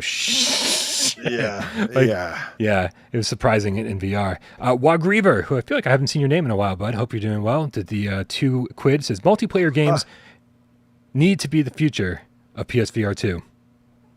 I think multiplayer games definitely, I don't know. I mean, they're definitely important for, social. When a multiplayer game is good, I mean, you sell one person, they convince their friends to play it with them. You sell like the potential to sell 10, 20 people at the same time. True. Also, Wagreaver, I played Twirly Whirly Dude on my Saturday stream, and it was great. He made a game in Dreams. Oh, okay. Cool. I need to get back into Dreams. It was fun to jump in for our show 2 weeks ago, but I haven't been back since, and there's so many. Everybody's recommending all these great games for me to play, and I'm like, oh, man. I've been sick for the last week, and I'll tell you, it's been really hard to put a headset on. When you're sick, it can really do some bad things to your stomach. So even games like I was playing Walkabout Mini Golf on Quest, and I was playing Puzzling Places on PSVR, games with no locomotion. And or I was teleporting or doing whatever, and still, I was sick and did not want to. In bad news to be in VR, bad idea. We just need Starblood Arena, man, on PSVR 2. Hopefully, that's the thing is we've seen that there has to be.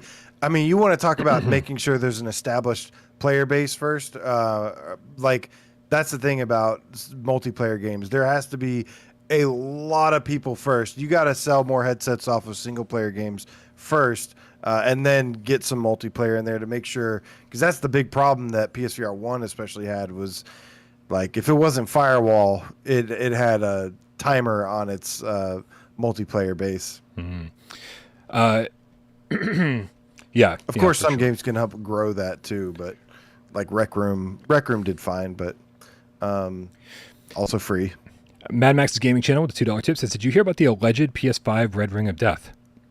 No. Nope. Well, that tells us everything we need to know. I'm sure there are certainly problems with PlayStation 5s. There's even like a class action lawsuit going on that somebody's claiming that PlayStation or Sony knowingly sold faulty PlayStation 5s. So there's something going on, obviously, but it's not affecting everybody. And hopefully some of these things are being fixed with firmware upgrades. Obviously not all of them are. In the chat, Jamie Fenema says, what games are you excited to see on PSVR 2? No Man's Sky, baby. Woo, dude. That is my favorite game almost ever. It is hard, man. But yeah, I'm sorry, Brian. I just had to give a big shout out to No Man's Sky because I literally spent the entire weekend in No Man's Sky, and it's amazing. I'm done. Okay. I'll be honest with you. Who was it? Was it Jamie? As excited as I am for things like Call of the Mountain, as excited as I am for things like Resident Evil Village, I'm excited for what hasn't been announced yet. I feel like there's all of these projects in the works, and there's a lot of there's a lot of indie devs and AAA devs and single A devs, and runs the gamut.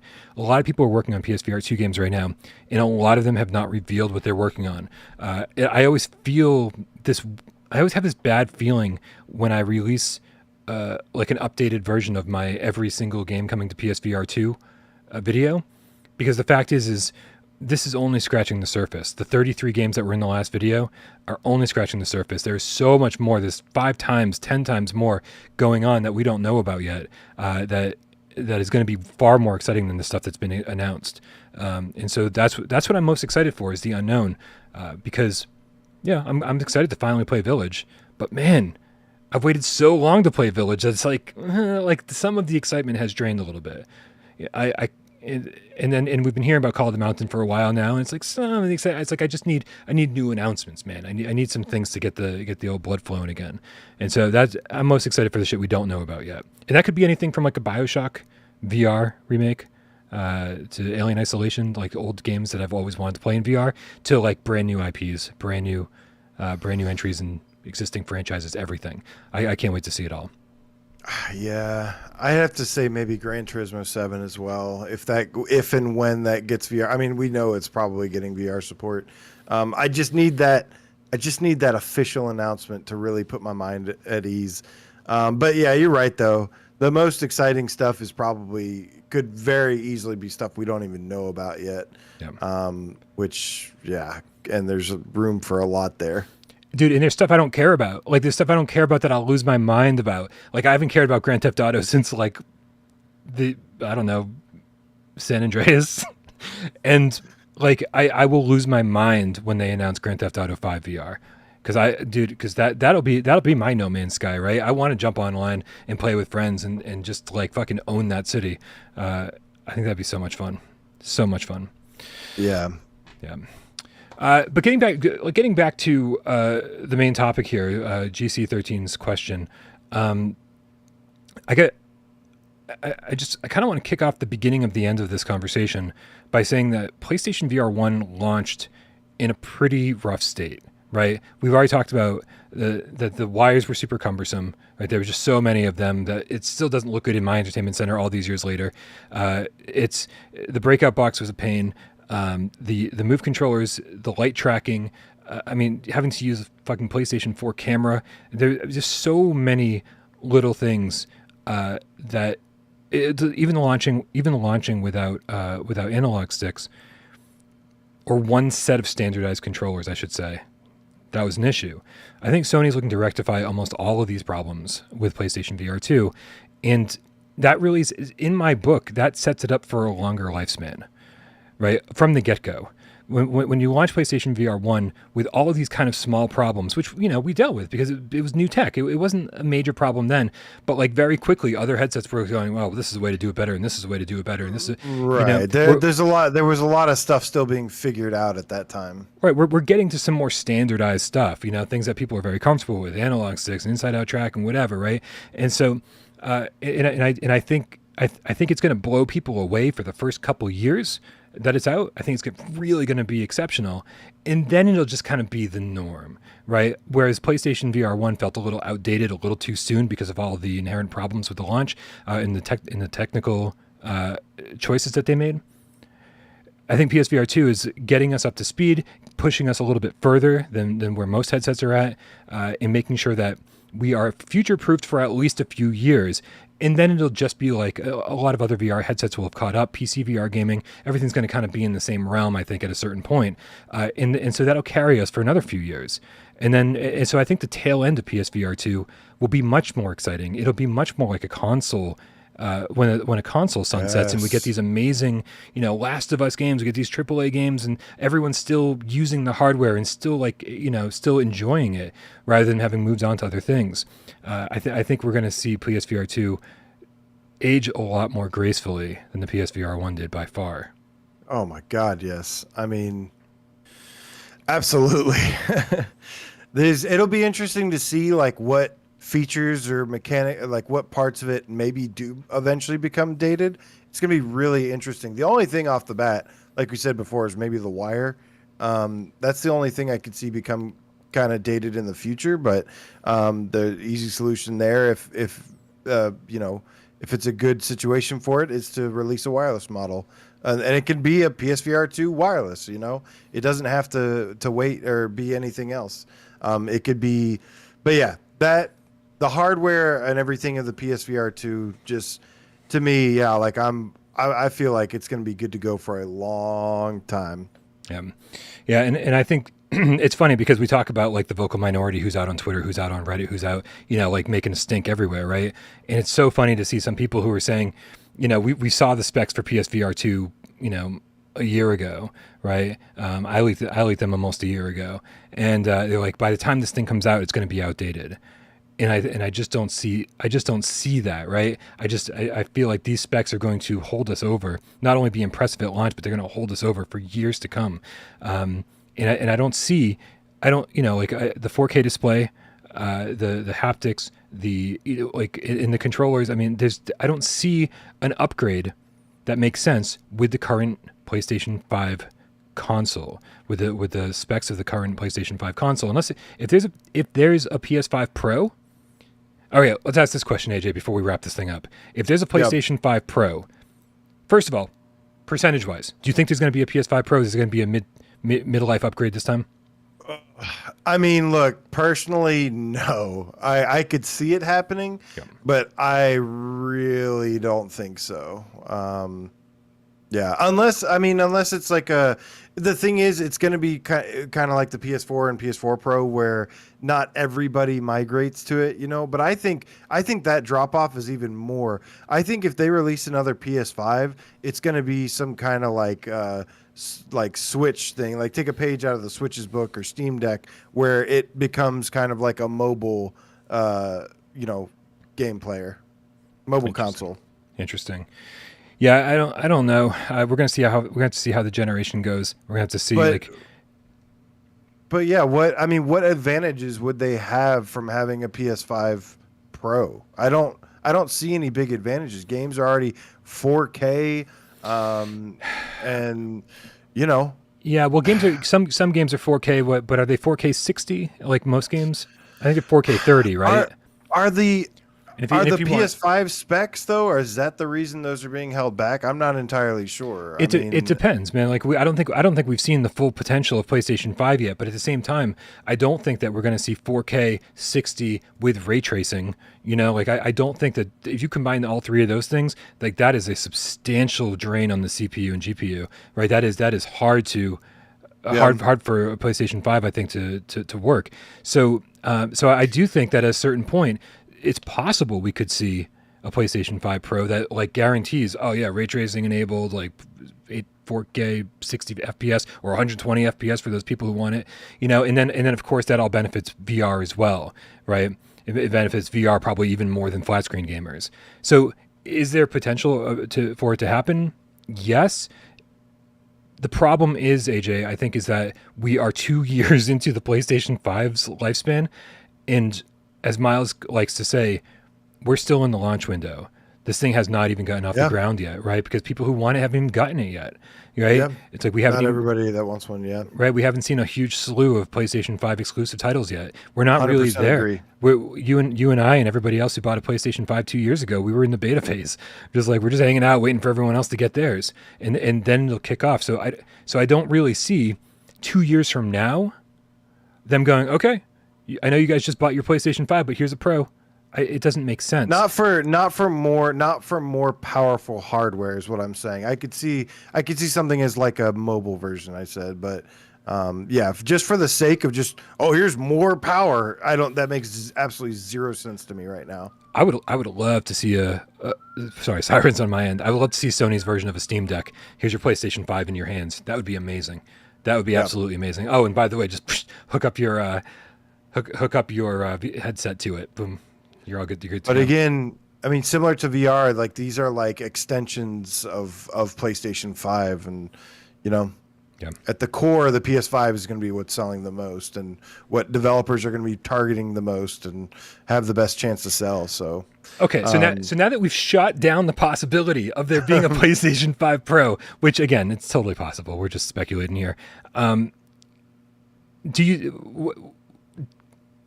Could you see some kind of upgraded PlayStation VR2 headset to kind of like launch alongside of that with like maybe absolutely true 4K 4K screen per 4K per eye, true 4K per eye, and then wireless is obviously the big one. Yep. Other than that, I mean, I don't. That's the problem. Is like I can't really.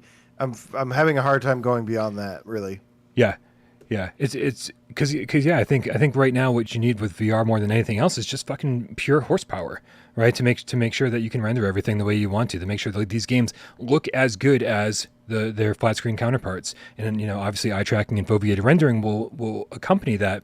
My question, I will say, I know this conversation's gone on way longer than we anticipated, but I will say that I think that I'm curious to see how eye-tracked foveated rendering works in the headset. will it be distracting? Will it be convincing? Will I notice the stuff on the peripheral of my vision? Because when you play Resident Evil 7 on the OG PS4 in VR, it's foveated rendering, but there's no eye tracking, and so you just have to stare right at the center of your headset, and you do notice that shit, right? It's so I'd like to see. I'm very interested to see, because you could get rid of, if you had a PlayStation 5 Pro and a PSVR 2, you could get rid of the foveated rendering altogether, right? You'd eliminate the need for it with all that extra horsepower.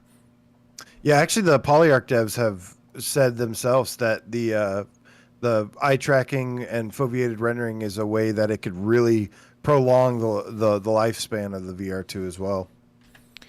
Looper the Underground Gamecat with the €5 says, I'd like to see something more travel-friendly, like a PlayStation 5 Slim. I do think we'll get a redesign. Yeah. Not a Pro, but a Slim. This thing is massive. Versus this tower of, what's that called from Lord of the Rings? I can't remember now.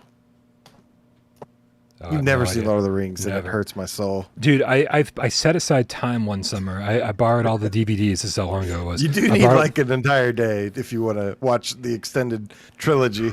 Yeah, I couldn't focus on it. I think this might have been back. This might have been back when I was drinking, and I had a very hard time focusing on things because I was just drunk all the time. So I maybe haven't given it a fair chance since I've been sober. But Lord of the Rings is something that I always feel like I should love. And I don't. I want to love it. People keep commenting in the chat, saying that there's not enough likes. And I know that Miles Dyer is not here currently. He might be in the chat. I haven't noticed. But make him proud, man. If you're here, click the like button. Make Miles proud, right? And show him that you like AJ better than him. Cool, man. Well, this has been a very interesting discussion, I think, as far as discussing the PSVR 2 lifespan. I don't know if we've come to any real conclusions. But we need to just start from the beginning and get back to it. So, okay. So, yeah. No, not really. No, but this is good. And I think we explored a good number of avenues, and basically made a good, ultimately, without even planning on it, made a good argument for the PSVR 2 having a much longer lifespan than the PSVR 1, in basically holding a little bit more respect in the VR community longer than the PSVR 1 did as well. Yeah. I think it will, man. I have to agree. All right, man. Well, you know what time it is. It is time for PSVR 20 questions. It is time for AJ to pick a game, store it up here in his little head, and then fuck me up with the answers to my questions. We get everybody in the chat. Make sure you help me out. We got 20 yes or no questions to figure out what game. What is it? Here, you want to say hi to everybody? She doesn't want to turn her head. Okay. We get 20 questions, 20 yes or no questions to figure out what PSVR game AJ is thinking about. Rock, you want to say hi to everybody? Oh, yes. So it looks like a dead dog on the ground. Dude, everybody always asks to see Tornado. We don't get enough requests for Rock. Yeah. He's just passed the fuck out. All right, I'm going to put up 6 minutes on the clock, and I'm guys, please help me out. My brain is not functioning as well as it normally does, so I'm going to need all the help you can possibly give me. Not only good suggestions for questions, but also as we get vague and inaccurate answers from AJ, give me some good game recommendations. I picked one with I was like, this should be a lot easier to answer, and then I was going through it, and I was like, okay, there's a couple questions if he asks, I'm going to be like, sort of. So expect one or two vague, sort of, kind of non-answers. Okay, I always do. All right, here we go. On your markets, go. Does the developer of this game, have they made other PSVR games? Oh God, on the first question.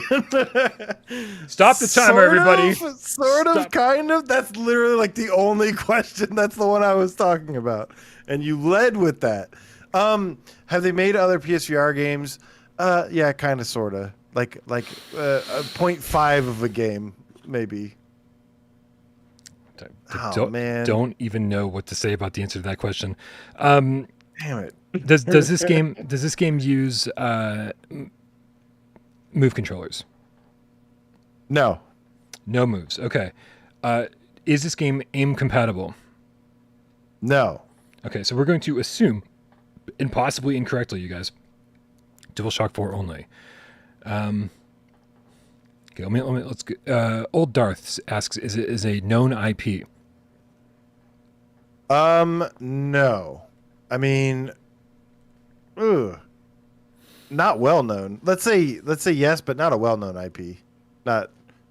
I'm gonna say no. So it's an existing IP, but not a well-known IP. This is so much harder than I thought it was gonna be. Dude, you try being on this side of things. Holy shit.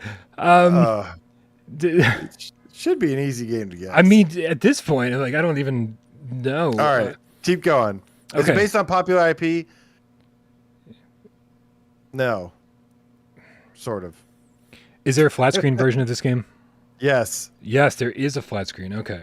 That's a much better question. Gonna look in the chat. Is it a Kill Artist asks, is it a puzzle game? No.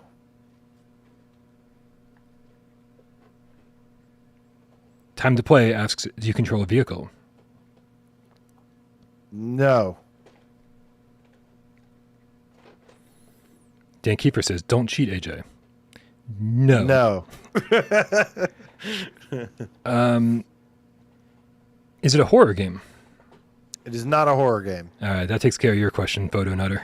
What a great fucking name, Photo Nutter. Oh, good question, Old Darth. Has it ever been in the top 25? Negative. Okay. We know a lot about what this game is not. Shit. Have you been keeping count? I haven't. This is why you can't miss a week. 1, 2, 3, 4, 5, 6, 7. I have 8 questions written down. I don't know if that's how many I asked. We're going to go with that. Okay. You're playing on hard mode today, baby. Yeah, You're right? always playing on hard mode. I got to do your job and my job. That's fucking crazy. God, we're halfway there and haven't even answered. You have half the questions. Okay. Really, you got to stop, buddy. You really got to stop. Really. I did see one question that would really make it easier, but does this have any RPG elements? no RPG elements. Okay, that takes care of your Keep question. It simple. Keep it Nick, simple here. It's not puzzle. It's not RPG. No vehicles. No horror. What are we left with? Is there sci-fi? Is it a sci-fi game? No, it's not a sci-fi game. I got to get a genre here. We got to at least. It can't be super hot because there's no move controls. It's 10. Is it first person? It is not first person. All right. Finally, you're getting on the right track. Okay, so there's a flat screen version and it's third person. The developer has kind of made other PSVR games, but kind of not really.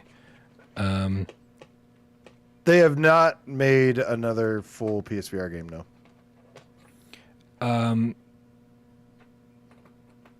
Tom Vance, Durasne had move support, I believe, right? Yeah, it did. And it was puzzle. Oh, yeah, Ian Stambridge. Is this game more of an experience than a game? No, it's a game. Okay. Would you call it a platformer? It is a platformer. Now you're on the right track. Okay, Defunct Bombro says Mervyn's. It's not Mervyn's, you lose. Sorry, but they've clearly made another PSVR game. They made Shadow Legends, so that can't be the answer. Trevor Saves Universe is a good question. Is it is there humor in this? Oh, not really. No. Okay, so it's not Trover. That takes care of that. Ian Sandbridge is asking about Lucky's Tale. Was this made by Playful Studios? This was made by Playful Studios. All right. Well, this explains the whole question mark thing because you were talking about Star Child, which they didn't actually make. Yes. All right. Well, then let's just get this out there. Is this game Lucky's Tale VR? This game is Lucky's Tale VR, which got to us about 5 years too late. And I just want to give a shout out to this game because I like it. And particularly, I like the challenge levels which only like 3 people I know have completed and are like the only 3 people that have ever completed it. The most hardcore challenge levels. Everything else in the game kind of sucks, but those challenge levels are awesome and a really, really proud platinum to get. I'm just sad it wasn't Mervin's. I played that over the weekend too. It didn't go so well. You're such a hater. Such a hater. Yeah. I know. It's just too difficult for you. I know what it is. Yeah. It's true. AJ, before we get out of here, is there anything going on in the world of PSVR Underground? Any updates you want to give us for all the non-subscribers who need to subscribe by clicking the link in the description below? Oh, man. Well, I'm back from my hiatus after taking like a month off, and it's been wonderful. I've been streaming almost daily and been having a blast. Been playing tons of No Man's Sky. Got to give a big, quick shout-out to Scott Jestico and Awesome Tatum, who won my Quill statue giveaway. Yes, that's right. That sounds rigged. We have Quill statues now, Brian. You can suck it. Wait, what about my Quill statues? Do I still have to suck it, even though I have? Yeah, yours sucks. Ours are amazing, though. What? Yes. Do you even have the original one? Yours belongs to Tornado. Wait, what'd you say? Do you even have the original one? No, I don't have the original one. That's right. Do you? I thought yours broke. Oh, I definitely have it. Yeah, no, it broke a little bit, but it's still standing. You son of a bitch. But yeah, so I'll be streaming some more No Man's Sky very, very soon. Some of the stuff from the update is mind blowing, and yeah, everything is all good here, man. Excellent. That's really good to hear. Guys, thank you so much for tuning in. Please give a shout out to all of our moderators who are very, very quietly overlooking the chat and making sure that everything runs smoothly here, not just here, but over on Discord as well. Guys, so many reasons to join Discord. We've got all the known PSVR 2 games listed, a PSVR 1 release calendar. We've got weekly multiplayer meetups that is run by Professor Lilith, who painstakingly puts that together every single Sunday at 2 p.m. Eastern. So if you've got some games sitting in your catalog that you haven't played or that don't get enough love, make sure you join our Discord, because really I don't know if there's anywhere else that's getting PSVR multiplayer games together. Also a shout out. Jazzy J wants a game that's under 777 because that's what he has in the PlayStation Store. I'm looking, Jazzy J. Wait, I'll tell you in the chat. I'll tell you when we cue the cat. Oh, okay. Well, if you're gonna do the work for me, then I guess I'll get the show off and running. Yeah, guys, really shout out to everybody who keeps the channel running. Big shout out to J Meow. Big shout out to Sci-Fi Gamecat Henry, of course, all the mods again. Everyone who hung out in the chat today, everyone who donated, everyone who supports us over on patreon.com/withoutparole and of course everybody who sat back and watched the show and didn't say a goddamn word. We know you're out there, and we love you just as much. AJ, can I cue the cat? Cue the cat, Brian, because I want to tell Jazzy J, the Terror's Mage Gamecat, that for $7.99 you need to buy Verti-go Home, as I suggested earlier. Unfortunately, you are 20 cents too short to buy Dreams. You're 20 cents too short to buy Catch and Release. So those are going to be my first. Somebody send the dude 20 cents. Yeah, that is your best bet. But I also want to say, see you Wednesday. Thank you guys so much for sticking around, having fun. To Kill Artist, the Dreamweaver Gamecat. There's some more singing for your tip, Donnie. Guys, sons, fist bump to you. Jazzy J, the Terror Mage Gamecat. He says, haha, I totally have Broforce. That's not a VR game, but it is a great game. Ellen Rip Pro. Probocop. Mad Max Gaming Channel, what is up, dude? Says, when is the next giveaway? Oh, I almost forgot. I have a Moss Book 2 quest code that they sent me that I don't want. So you want it? It's all yours. MRI Gamer Dick Wild 2 is literally $2. That's a good point. Dick Wild 2, I'd still probably say Verti-go Home over Dick Wild 2. What? I know that sounds crazy. Dude, it's you true. Can use the aim controller. You can play in co-op. No, dude, Dick Wild 2. Definitely I love Dick Wild 2. I love Dick Wild 2. Oh, I don't love it, but for a good afternoon of co-op and aim shooting, hells yeah. I respect it, but I have 23 hours in Verti-go Home, and I have like you're the only one on the face of the planet that has more than 4 hours in that game. No, that is not true because I've been knocked off the leaderboards, and that takes at least 8 hours to beat my leaderboard score. The Funkadelic Gamecat later, dude. The Funk Brown Bro the Gamecat. I can't speak today. Shades of Gray Matter. Nick the Gamecat. How? Ben Dawson later to GB the Colossal Chrome Gamecat with a $4.99 donation. Ben Dawson says too much dick. James Moore, goodbye. Time to PlayStation VR. I have missed you, the cat, so much. I have missed you, the cat, so much too. I feel bad, I gotta say, and hopefully everyone's gone now. Hopefully you've scared everyone away with all your screaming. But I feel bad because Josh tipped to hear me sing earlier in the show, and I was like, God, no, because I'm a horrible singer, and without a guitar, I'm even worse. But he tipped for it, and so we gotta be the whores that we are. You wanna beat? No. So everyone else, please leave, and Josh, stick around. Well, if you wanted honesty, that's all you had to say. I never want to let you down or have you go. It's better off this way for all the dirty looks. The photographs your boyfriend took. Remember when you broke your foot from jumping out the second floor? I'm not okay. You are. I'm not okay. I'm not okay. Yeah, you wear me out. Was that $10 worth of singing right there? You are such a whore. Dude, $10, I gotta fucking do it, man. I have to pay the bills this month somehow. All right, let's get out of here, bud. Happy Monday, everybody. Hopefully it sucks just a little bit less. AJ should join in on the chorus.